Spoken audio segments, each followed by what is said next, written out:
আমার কাছে কিন্তু 11,000 টোকেন আছে আর মাত্র 6টা কিন্তু অরিজিনাল মেডিকিট আছে আর 26টা মতো সুপার মেডিকিট আছে আর আমাদের প্লেয়ার বাইচা আছে মাত্র 3টা, মানে আমি সহ মোট 4টা। আর এদিকে আমার গাড়ির অবস্থা কিন্তু একদমই বাজে অবস্থা আর উপরে কিন্তু আমার টিমমেট ফাইট করতেছে। তো ভাই তোমাদের কি মনে হয়, আমি কি পারবো এই ম্যাচটা জোন পুশ করে বইয়া করতে? তো ভাই এখানে দেখো আমাদের কিন্তু টিমমেটটা যে ছিল এটা কিন্তু শোয়াই দিছে, মানে ওরে শোয়াই দিছে। তো যাই হোক আমাদের আর লাস্ট 2টা প্লেয়ার বাইচা আছে। তো যাই হোক লাস্টে যে কটা প্লেয়ার বেঁচে থাকুক না কেন আমি কিন্তু ওদেরকে জোনে এলিমিনেট করে মারবো। তো দেখো এখানে কিন্তু একটা প্লেয়ার মরে গেছে, মানে ওরা ষোলো ছিল সবাই।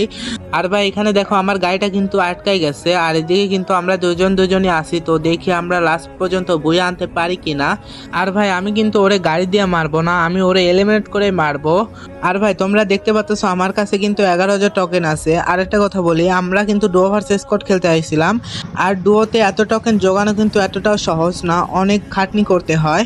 আর তোমরা যদি চাও যে কিভাবে বেশি তাড়াতাড়ি করে তোমরা টোকেন কালেক্ট করবা তাহলে আমি নেক্সট একটা ভিডিওতে তোমাদের বলে দিব যে এত তাড়াতাড়ি আমরা কিভাবে টোকেন কালেক্ট করি। তো তোমরা যদি চাও তাহলে আমি নেক্সট ভিডিওতে বলে দিব। তো ভাই এখন আমরা মেন কথায় চলে আসি। তো এখানে দেখতে পাচ্ছ আমাদের গাড়িটা কিন্তু নিচে পড়ে গেছে আর এনিমিটা কিন্তু আমাদের গাড়িটা ফাটাই দিল।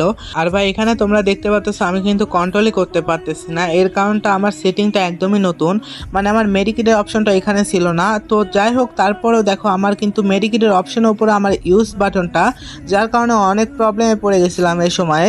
তো তারপরেও আমরা কিন্তু অনেকটা ইজি করে নিয়েছি। তো দেখো এখানে কিন্তু আমার হেলথটা অনেক বেশি কমাই দিছিল আর এখানে দেখো ফ্লাশ গ্রেনেড কিন্তু মারতাছে। তো যাই হোক আমি যেমনই অবস্থা থাকি না কেন আমরা কিন্তু জোন পুশ করবো। আমি চাচ্ছি যে জোনের মধ্যে যাব, মানে জোনের ভিতর চলে যাওয়া তারপর জোন পুশ করব। আর দেখো এখানে কিন্তু আমি জোন পুশ করবো সেহেতু কিন্তু আমরা লঞ্চ প্যাডটা ইউজ করতে পারলাম না, এর কারণ আমরা ওই ইউজ বাটনটা আমার মেডিকেটের অপশনের উপরে, যার কারণে কিন্তু আমরা ইউজ বাটনে ইউজ করতে পারি নাই। আর ভাই এদিকে দেখো আমি কিন্তু কন্ট্রোলই করতে পারি নাই। তো লাস্ট টাইমে ভাবলাম এখানে ওয়াল মাইরা এখানে জোন পুশ করব, তারপরে কিন্তু আমি জোন পুশ করা শুরু করলাম। তো এখানে দেখতে পাচ্ছ আমার কাছে এখনো মোট 20টা মেডিকেট আছে। তো ভাই আমি কি পারবো এই প্লেয়ারটা জোনে ফালায় মারতে? তো যাই হোক আমরা কিন্তু ট্রাই করব। আর এখানে দেখতে পাচ্ছ ওই প্লেয়ারটা ভাবতেছে আমি জোনে হয়তো বা জোনে এলিমিনেট হয়ে যাব, কিন্তু ওই ভুল ভাবছে। আমার কাছে এখনো 16-17টা মেডিকেট আছে আর জোনটা কিন্তু একদমই প্রায় ছোট। তো যাই হোক দেখি আমরা এই ম্যাচটা বইয়া করতে পারি কি না।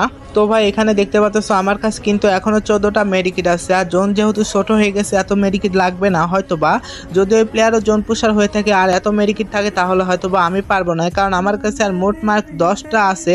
আর এদিকে কিন্তু আমার ওয়াল ওই ফাটাইতে লাগছিল ভাই, যার কারণে কিন্তু আমি পিছিয়ে আর 2-4টা ওয়াল মাইরা দিলাম। তারপরে ওয়াল মারার পর দেখতে পাচ্ছ আমরা কিন্তু ধূপধাপ মেডিকিট করতেছি আর ওইদিকে আমার ভাই মেডিকিটের লোকেশন দিতেছে এখন। তো যাই হোক আমাদের কাছে আর 8টা মেডিকিট আছে আর 7টা মেডিকিট। আর এদিকে আমাদের জোনটা সাদা হয়ে গেছে, এখন প্লেয়ার এলিমেন্ট হওয়ার পালা বা আমি নিজে এলিমেন্ট হয়ে যাব। তো ফাইনালি গাইস আমাদের কিন্তু প্লেয়ারটা এলিমেন্ট হয়ে গেছে আর আমাদের বইয়া হয়ে গেল। তো ভাই এই ছিল আজকে জোন পুশের ভিডিও। তো তোমাদের কাছে কেমন লাগছে এটা অবশ্যই